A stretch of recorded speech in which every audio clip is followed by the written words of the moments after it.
नमस्कार मैत्रिणींनो, नमस्कार श्रोते हो. आकाशवाणी सांगली केंद्र निर्मित वनिता मंडळ या कार्यक्रमाच्या राज्यस्तरीय प्रसारणामध्ये मी प्रेरणा आपणा सर्वांचं खूप खूप खूप मनापासून स्वागत करते. मैत्रिणींनो, श्रोते हो, संगीत ही अशी एक कला आहे ना, जी प्रत्येकाला सुखद अनुभूती देऊन जाते. संगीतामुळं बरेचसे आजार सुद्धा बरे व्हायला मदत होते.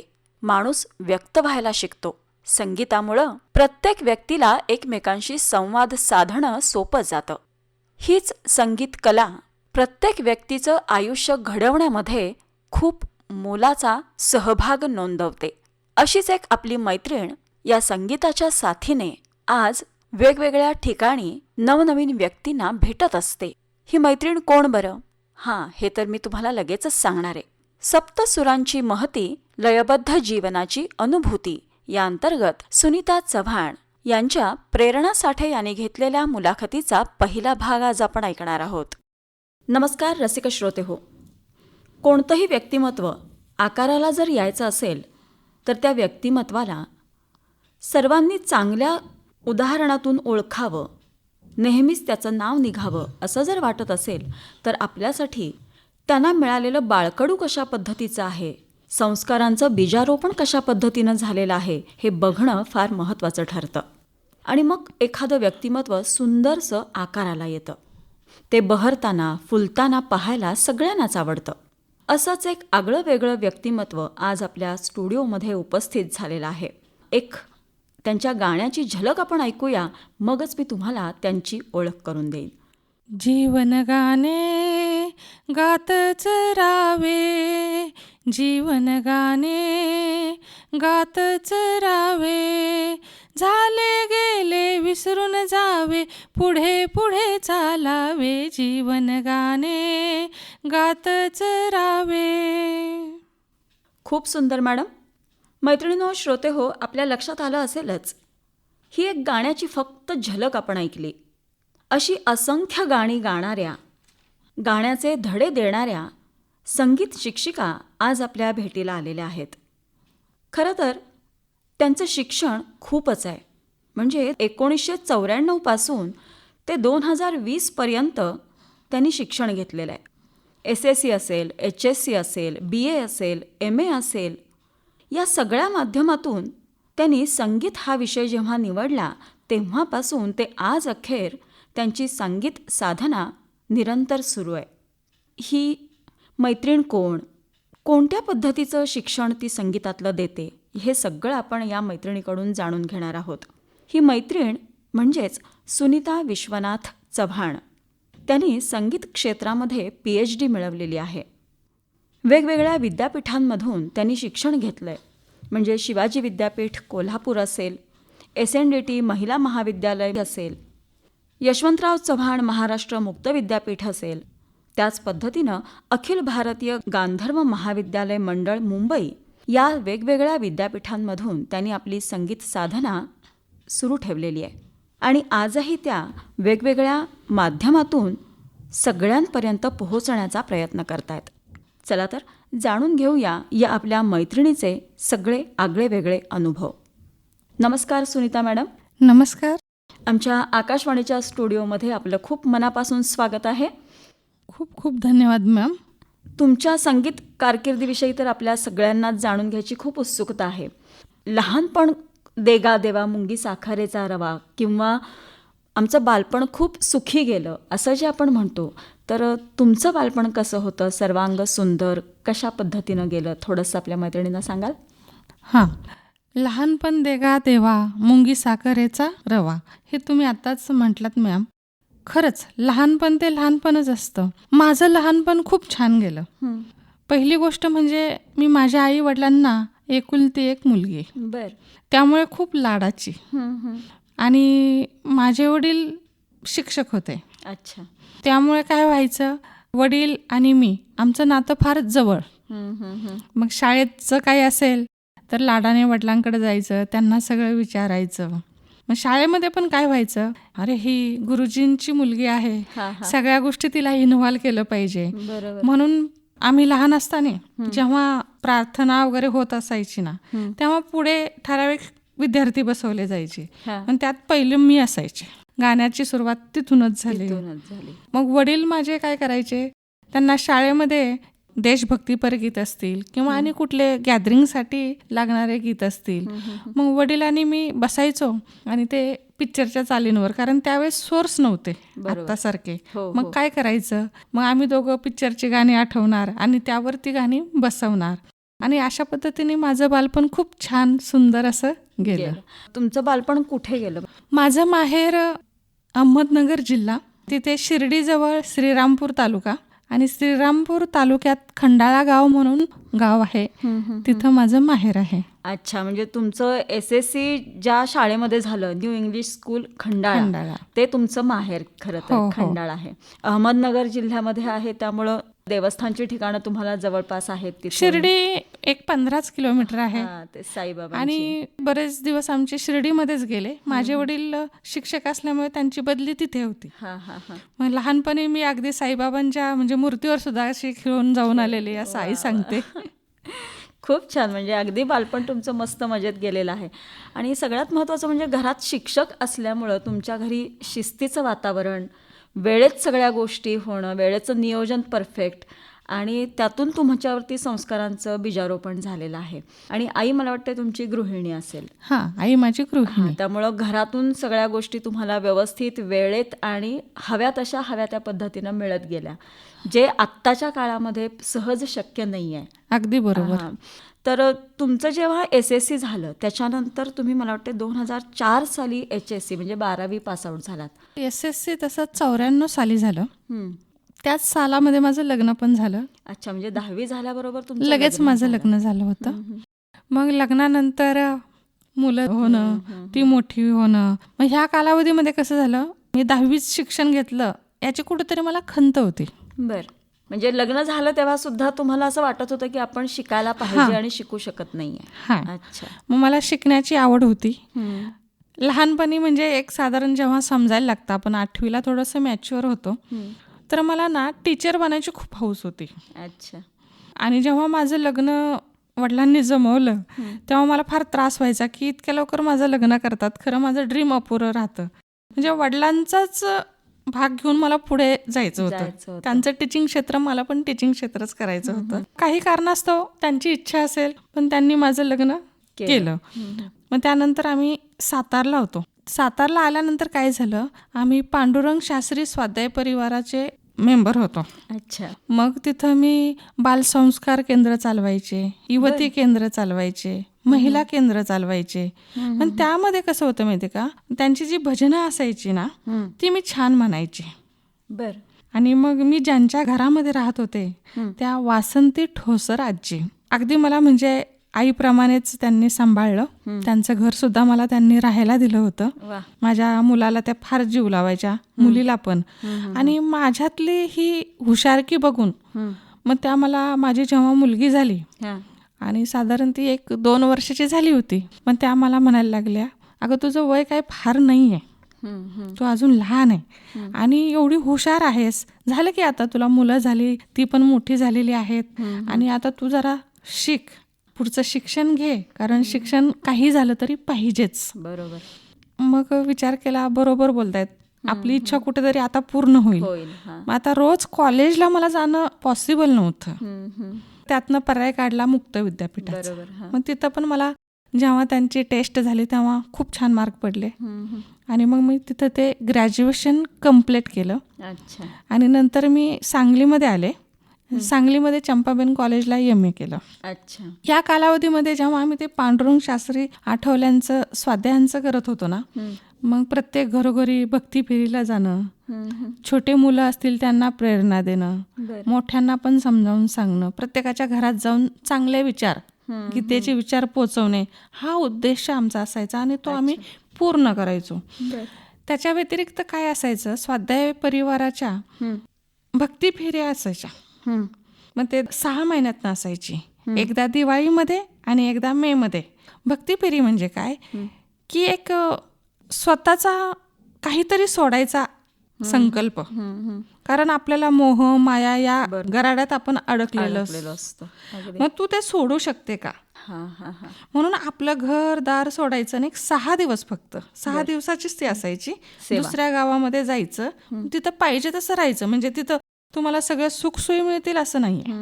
मग मंदिरात सोय व्हायची, कोणतरी त्यांची एखादी छोटीशी खोली देणार. मग सगळेच प्रॉब्लेम येतात ना, मग तू ते फेस कसं करणार आहे, ह्या गोष्टीचं शिक्षण मिळायचं. म्हणजे परिस्थितीशी कसं झगडायचं याचं ज्ञान बाहेर गेल्यानंतर आपल्याला मिळायचं. मग जाताना खरं कसं माहितीये का, सगळं स्वतःच घेऊन जायचंय. तेल, मीठ, पीठ, डाळी डुळी सगळं घ्यायचं. म्हणजे संसारच घेऊन जायचा थोडक्यात. पण ते खूप छान वाटायचं. पण त्या गावात गेलं की नाही, 6 दिवस कधी जात होते कसं कळत नव्हतं. मॅक्झिमम आमची सोय मंदिरांमध्ये व्हायची राहण्यासाठी. मग ह्यातनं काय व्हायचं, जेव्हा आम्ही ते पटकन पहाटे उठायचं, आवरायचं आणि प्रत्येक घरोघरी जाऊन सांगायचं. मग 6 दिवस आमच्या बैठका होत होत्या, प्रवचन वगैरे असे होत होते. मग त्याची सुरुवात कशी व्हायची, त्या स्वाध्याय परिवाराचं एक अभंगवाणी सारखं पुस्तक आहे. ओके. आधी स्तोत्र व्हायचं, गुरूंना वंदन व्हायचं, आणि मग नंतर एक अष्टक व्हायचं. असं होत होत काय व्हायचं, मग एक अभंग म्हणायला लागायचा. आता मी थोडंसं तुम्हाला मध्ये अडवते.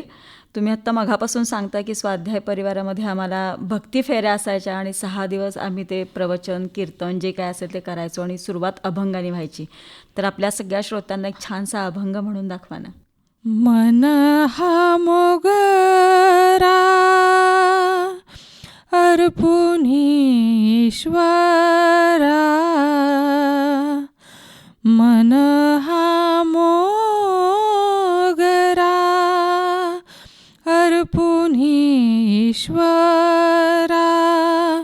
पुनरपि संसार येणे नाही, पुनरपि संसार येणे नाही.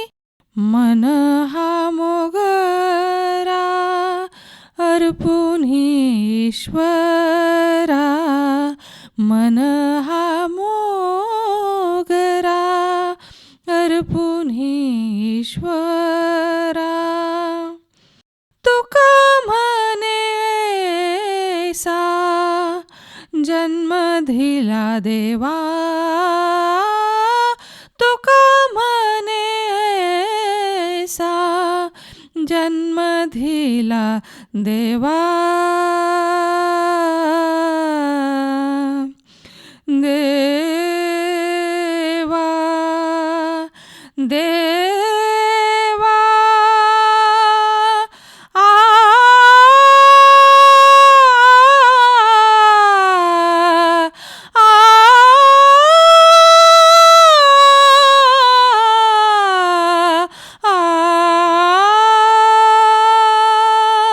तुका म्हणे सा जन्म दिला देवा,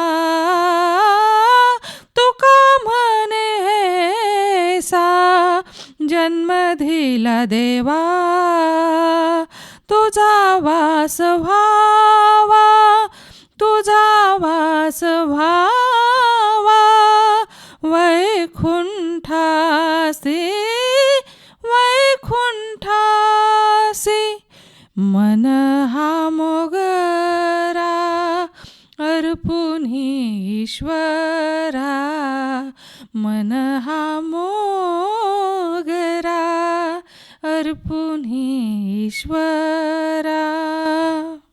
खूप सुंदर, अतिशय सुंदर. म्हणजे 2 मिनिटं असं वाटलं की आपण एखाद्या देवळात जाऊन छान ऐकत बसलोय हा अभंग.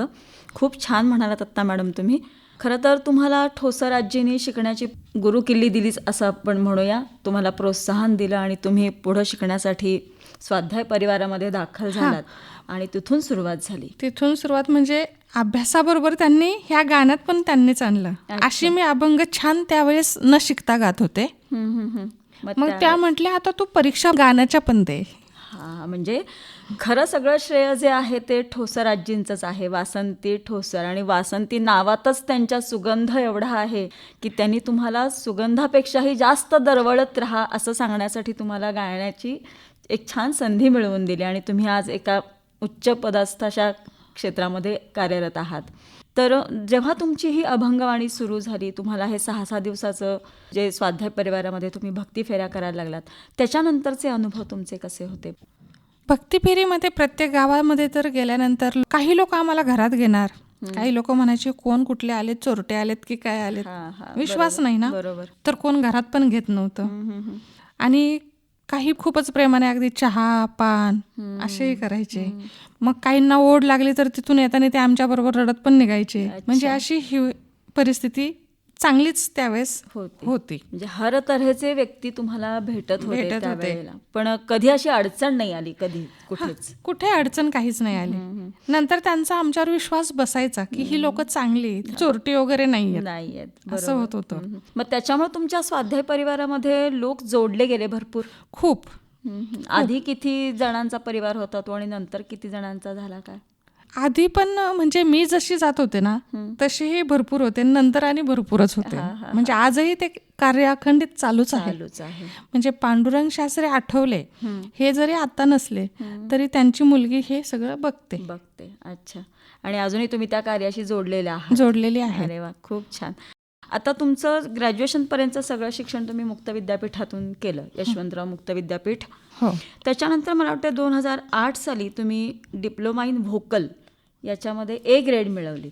हो, बरोबर. हो. मग जेव्हा तुम्हाला ठोसर आजींनी सांगितलं की तू गायनातून पण शिक्षण घे, त्याच्यानंतरच तुम्ही डिप्लोमासाठी ॲडमिशन घेतली होती का आधी तुम्हाला काही माहिती मिळालेली होती याबद्दल? नाही, त्यांनी ज्यावेळेस मला सांगितलं ना तू आता गाणं पण शिक, तुझा देवाने तुला एवढी चांगली देणगी दिलेली आहे. कारण त्या ना खूप जाणकार होत्या स्वरांच्या ह्याच्या. पण त्या म्हणायच्या तू काही सूर नाही काही नाही तरी पण सुरात गातेस, शिकल्यानंतर किती छान गाते. त्यावेळेस मी होते साताऱ्यात. तिथं आम्ही शोधलं पण पाहिजे असं मला तिथं मिळालं नाही. म्हणून माझं ते ऐकूनच चालायचं सगळं. मग नंतर काय झालं, थोडंसं आता मुलाचं पण सांगेल. माझं मुलाच्यात गेलं. तो तिथे कल्याणी शाळा म्हणून आहे, तिथे शाळेत होता, अगदी छोटा होता. आणि सहज एकदा असं मॅडमला वाटलं की प्रत्येकाला गाणं म्हणायला सांगावं.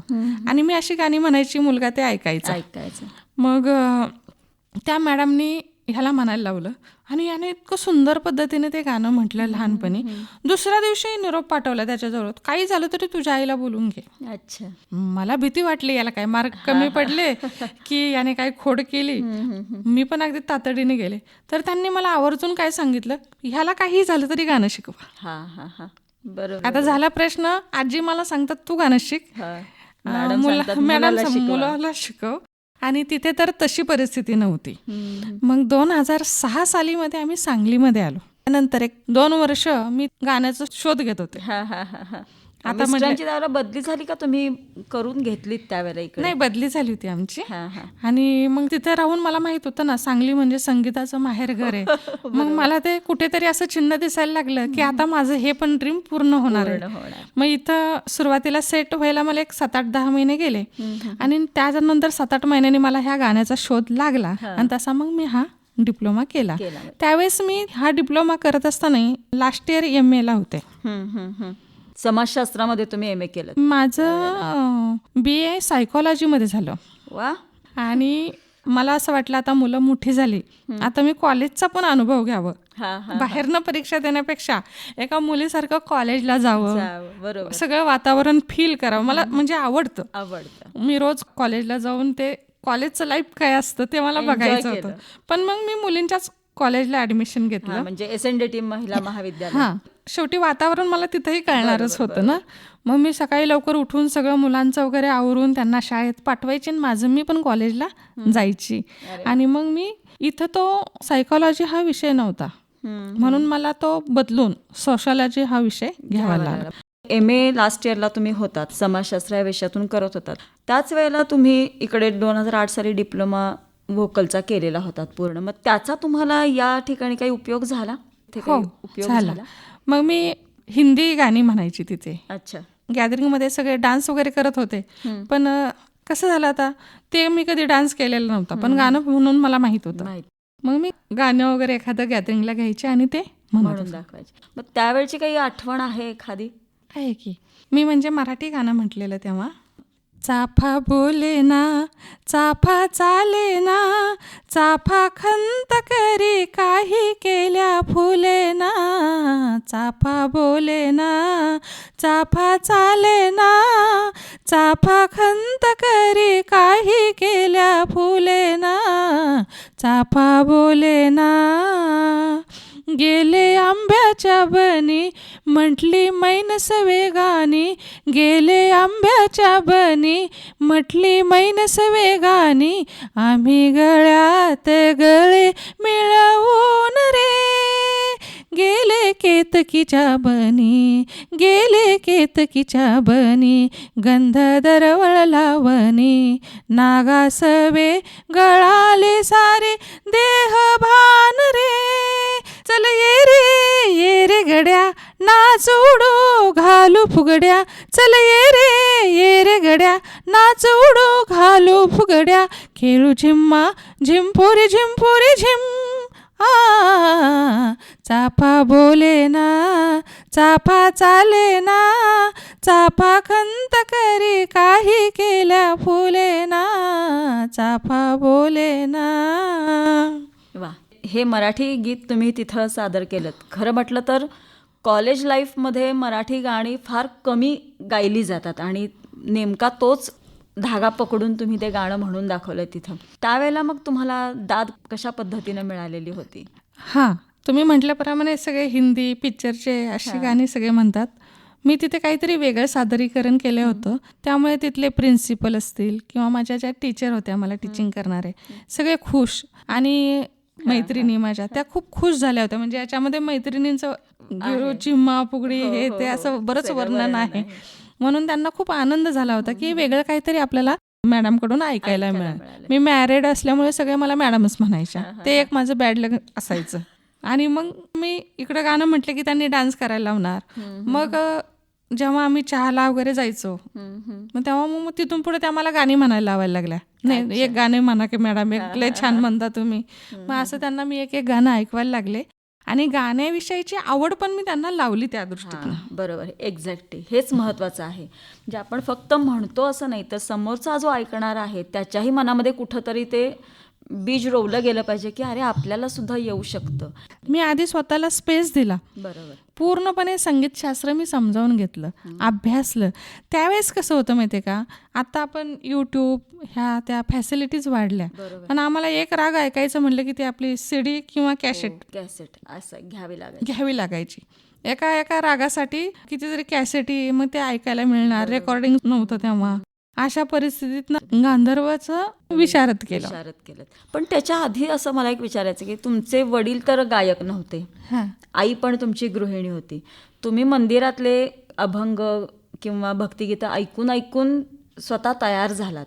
पण एक असं म्हणतो ना की शास्त्रीय संगीत जर शिकायचं आहे तर घरातून बाळकडू मिळायला पाहिजे. पण तुमच्या बाबतीत नेमकं उलटं झालं. मग तुम्हाला आपण शास्त्रीय संगीतच शिकावं असं का वाटलं? कारण जनरली आत्ता आपण बघतो की काही जण फक्त सुगम शिकतात, काही जण फक्त फोक शिकतात, म्हणजे लोकसंगीत शिकतात. असा एवढा सगळा प्रकार असताना तुम्हाला शास्त्रीय संगीत आपण शिकावं असं का वाटलं? जेव्हा ते वडील वगैरे अभंगवाणी लावत होते ना, ते आलाप घेत होते अभंगवाणीतले. बरोबर. जरी मी सगळं म्हणजे गाणं आहे असं चालबद्ध म्हटलं, स्वरबद्ध म्हटलं, तरी ते आलाप हा प्रकार काय हा समजत नव्हता, कारण त्याला शिक्षणच लागतं. जी गोष्ट जिथं हवी तिथं हवी. ते मला कळत होते हे काहीतरी चुकतंय माझं. मी मस्त कॉपी करायला जात होते, आहे असं म्हणायचा प्रयत्न करत होते, पण ते तसं होत नव्हतं. मग मी आता सांगितलं की ते त्या आजी, वासंती ठोसर आजी, मग ह्यांना मी विचारायचे ते असं आ करतात, ते कसं करतात वगैरे. मग त्यांना म्हणून वाटायला लागलं की हिला त्या शिक्षणाची गरज आहे. आणि मग त्या मला म्हणायला लागले त्याला आलाप म्हणतात, मग ते घ्यायचे असतील तर तुला त्यातलं शिक्षण घ्यायला लागेल. जसं आपण शाळेचं शिक्षण घेतो, मग अ आ इ उ शिकतो बाराखडी, तशी सारेगम पदनिसा संगीताची बाराखडी आहे आणि ही तुला शिकायला लागेल. आणि मग तुला कुठे आलापी तुझ्या स्वतःच्या चाल लावता येतील, पुढे तू खूप छान बनशील हे, कारण तुझ्यात आहे ती देणगी. आणि म्हणून मग मी ती इथं आल्यानंतर काही नाही, आजींनी सांगितले मला फक्त संगीत शिकायचंय आणि शोध घ्यायचा आहे, ते काम मी केलं. मग जेव्हा तुम्ही संगीत विशारद झालात तेव्हा तुम्ही जाऊन आजीला भेटलात? नाही, बॅड लक तेव्हा त्या नव्हत्या, एक्सपायर झाल्या होत्या. पण त्यांना काहीतरी तुमचं ऐकायला मिळालं असेल थोडंसं. जसं तुम्ही डिप्लोमा केलात 2008 साली, त्याच्यानंतर तुम्ही नक्कीच भेटला असाल आजींना त्या, किंवा कधी तुमची भेट झाली त्यानंतर? कारण त्यांच्याकडूनच तुम्हाला असं सांगणं झालं होतं ना की शिका गाणं म्हणून. सांगलीत आल्यानंतर मी सुरुवातीच्या कालावधीमध्ये सारखी जात होते, कारण मला त्यांच्याशिवाय करमायचंच नाही. त्यांच्यात राहत होते ना मी. बरोबर. एक 6 महिन्याला वगैरे भेटून येत होते. नंतर कसं झालं, माझं कॉलेजचं ॲडमिशन, डिप्लोमाला ॲडमिशन घेतलं, म्हणजे मी स्वतः आणि बिजी होत गेले. मग माझं वर्षातनं वगैरे जाणं व्हायला लागलं. वर्षातनं मी भेटायचे, पण लास्ट आमची भेट 2012 साली झाली. अच्छा. हां. तेव्हा तुम्ही त्यांना भेटलात. हां. तेव्हा त्यांनी तुम्हाला विचारलं असेल नक्की, काय शिकलात पुढे संगीतामध्ये तुम्ही? फोनवर बोलणं आमचं सारखं होत होतं. आणि त्या नेहमी म्हणायच्या, आता तुला गाणं भेटलं, तू खुश असणार आहे. आणि त्यांना पण लकीली एकच मुलगी होती. मग त्या मला मुलगीच मानायच्या. ती मुलगी तिकडे आहे तर ही मुलगी इथे आहे. मग माझं बाळ आता खूप आनंदी आहे आणि तिची इच्छा पूर्ण होत आहे असं त्या म्हणायच्या. आणि मग त्यांना माहित होते मी शिक्षण सुरू केलेलं आहे आणि माझ्याबरोबर मी मुलाला पण शिकवायला लागलेले आहे. मग त्या खूप खुश होत्या. अच्छा. म्हणजे आजींना कळलं होतं की ही छान शिकते आता, म्हणजे ज्यांनी तुम्हाला सांगितलं की यातलं तुला शिक्षण घ्यायला पाहिजे. आणि खरं तर तुमच्यामध्ये ही उत्सुकता होती की हे नेमकं काय आहे, हे आपल्याला समजून घ्यायचं आहे, ह्याला काय म्हणतात. हे सगळं तुम्ही सतत प्रश्न विचारत, म्हणजे जिज्ञासू वृत्ती ज्याला म्हणतो ती तुमच्यामध्ये अजूनही आहे. आणि म्हणून ते तुम्ही शोधत गेलात आणि तुम्हाला हे प्रॉपर संगीत शिकता आलं. बरोबर. आता त्याच्यानंतर मला वाटतं तुम्ही 2013 साली शिवाजी विद्यापीठातून सुगम संगीतामध्ये पदवी घेतलीत. तर तिथला त्यावेळेचा तुमचा अनुभव कसा होता? आपलं शांतिनिकेतन कॉलेज सांगलीचं, जिथं तो सुगमचा डिप्लोमा सुरू झाला होता. अच्छा. तो आम्ही शिकत होतो. म्हणजे तुमचीच पहिली बॅच? आमचीच पहिली बॅच. छान अनुभव आला त्याचा. एक क्लासिकल राग आणि त्या रागातले गाणं, मग भावगीतं असायची, अभंग असायचे, नाट्यगीत असायचे, असे वेगवेगळ्या प्रकारचं आम्हाला त्यामध्ये शिकायला मिळालं. अच्छा. म्हणजे सुगम काय असतं, सुगम कसं गायलं पाहिजे. मग सुगममध्ये भावगीत असेल, अभंग असेल, नाट्यगीतामध्ये नाट्यगीत असेल. प्रत्येकाचा बास वेगवेगळा आहे, वेगवेगळं, एकसारखं गाणं कधीच नसतं. बरोबर. भावगीत त्या कलेने गायला पाहिजे, अभंग तशा पद्धतीने गायला पाहिजे. नाट्यगीत म्हटलं की सेमी क्लासिकल आले. मग सेमी क्लासिकल कसं गायचं हे सगळं त्याच्यामध्ये शिकायला मिळाल्यामुळे परत मग फिल्मी गाणी ती कशी गायली पाहिजे, मग फिल्मी गाण्यांची निर्मिती कशी झाली, त्यावेळेस संगीत कसं निर्माण झालं, ह्या बऱ्याच सखोल गोष्टींचा अभ्यास करायला तिथे मिळालं. वा. म्हणजे सुगम संगीतासाठी तुम्ही जेव्हा ॲडमिशन घेतली त्यावेळेला ह्या सगळ्या बारीक सारीक गोष्टी तुम्हाला त्याच्यातून समजल्या. बट ह्या प्रत्येक गाण्यामध्ये आता नाट्यगीत आहे, हे भावगीत आहे, हे भक्तिगीत आहे, हे आता तुम्हाला पटकन कोणी गायला लागलं की ओळखतं किंवा लक्षात येतं तुमच्या. पण जेव्हा तुम्हाला हे आतलं काही माहिती नव्हतं त्यावेळेला तुमच्या काही चुका घडल्या असतील किंवा त्या शिक्षकांनी तुम्हाला कशा पद्धतीनं सांगितलं असेल की हे नाही आहे, हे नाट्यगीत नाही, हे भावगीत आहे किंवा हे भक्तिगीत आहे. मग हे ओळखायचं कसं, ह्याच्यातले फरक तुम्ही एक थोडेसे आपल्या सगळ्या श्रोत्यांना सांगू शकाल? तुमच्या शिक्षकांच्याकडनं कसं तुम्हाला ते अवगत झालं? आता आपण बघितलं तर अभंग किंवा भक्तिगीत, ब्रह्मा विष्णू आणि महेश्वर सामोरी बसले, मला हे दत्तगुरु दिसले, मला हे दत्तगुरु दिसले. गाय उभी ही माय होऊनी, गाय उभी ही माय होऊनी, पुढे वासरू पाहे वळुनी, कृतज्ञतेचे श्वान विचारे, कृतज्ञतेचे श्वान विचारे, पायावर झुकले, मला हे दत्तगुरु दिसले, मला हे दत्तगुरु दिसले. हे भक्तिगीत आहे. ह्याच्यामध्ये गाताना तुमची भक्ती दिसली पाहिजे. म्हणजे भक्ती कशी करतो आपण, परमेश्वराजवळ जेव्हा आपण उभा असतो तेव्हा आपण निष्पाप असतो, म्हणजे आपल्या डोक्यात काहीच नसतं, फक्त परमेश्वर आणि आपण असतो. मग त्या पद्धतीने जी हे कल्पना ती भक्तिगीतात दिसली पाहिजे. आपण पूर्ण लीन व्हायला पाहिजे. आता अभंग म्हटलं तर कसं येतं, थोडंसं सेमी क्लासिकल मध्ये पडतं ना, मग तिथे त्या अभंगाचा बास आणि वेगळा पडतो. वेदांनाही नाही कळला, वेदांनाही नाही कळला, अंतपार याचा कानडा राजा पंढरीचा, कानडा राजा पंढरीचा. अशा प्रकारे आलापातून भक्ती प्रकट होते. अगदी बरोबर. वास्तविक आलाप ही त्यातलीच निर्मिती आहे. बरोबर आहे. पण ते दोन अंग वेगळे दाखवता आला पाहिजे. हे महत्वाचं आहे.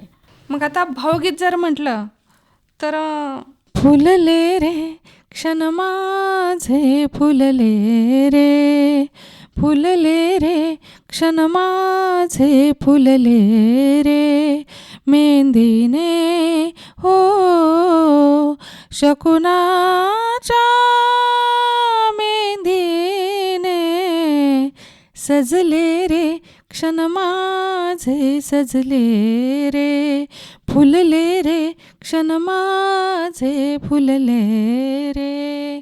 यामध्ये जास्त भाव येतो.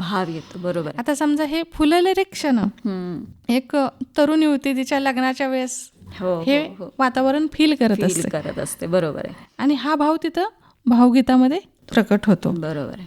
नाट्यगीतात कसं होतं, सेमी क्लासिकल मी म्हटलं ना तसं थोडं अवघड असतं पण नाट्यगीत इतर गाण्यांच्या तुलनेने ना. तसं अवघड असतंच आहे, पण आता आम्हाला म्हणजे सराव झालाय त्याचा. मैत्रिणीनो, लहानपणापासूनच कानावर पडणारे गाण्याचे बोल, यातील बारकावे समजून घेण्याची जिज्ञासा, गाण्यातील अतिशय सूक्ष्म अशा पद्धतीचं शिक्षण घेण्यासाठी तिची चालणारी धडपड, तिला यातील असणारी आवड आणि सतत वेगळं काहीतरी करण्याची धडपड असल्यामुळं या मैत्रिणीनं शास्त्रीय संगीताचे धडे घ्यायला सुरुवात केली. त्यातील बारकावे ती समजून घेऊ लागली. प्रत्येक गोष्ट आपल्याला अगदी योग्य पद्धतीनं जमेपर्यंत तिने तिचे प्रयत्न कधीच सोडले नाहीत. आणि म्हणूनच आज ती संगीत विशारद होऊन संगीताचे धडे इतरांना सुद्धा देऊ लागली. अशीच ही आपली मैत्रीण सुनीता चव्हाण. सप्तसुरांची महती, लयबद्ध जीवनाची अनुभूती या अंतर्गत प्रेरणा साठे यांनी घेतलेल्या मुलाखतीच्या पहिल्या भागामधून काही गोष्टींचा अनुभव आपल्याला या मैत्रिणीनं सांगितला. अजूनही बऱ्याच गोष्टी आपल्याला जाणून घ्यायच्या आहेत, पण त्या पुढच्या भागामध्ये. याबरोबरच वनिता मंडळ या कार्यक्रमाची वेळही आता संपत आली. पुन्हा भेटणार आहोतच पुढच्या कार्यक्रमामध्ये. आता मात्र या कार्यक्रमाच्या सादरकर्त्या तेजा दुर्वे यांच्यासह आकाशवाणी सांगली केंद्र निर्मित वनिता मंडळ या कार्यक्रमाच्या राज्यस्तरीय प्रसारणामधून मी प्रेरणा आपणा सर्वांची आता रजा घेते. नमस्कार.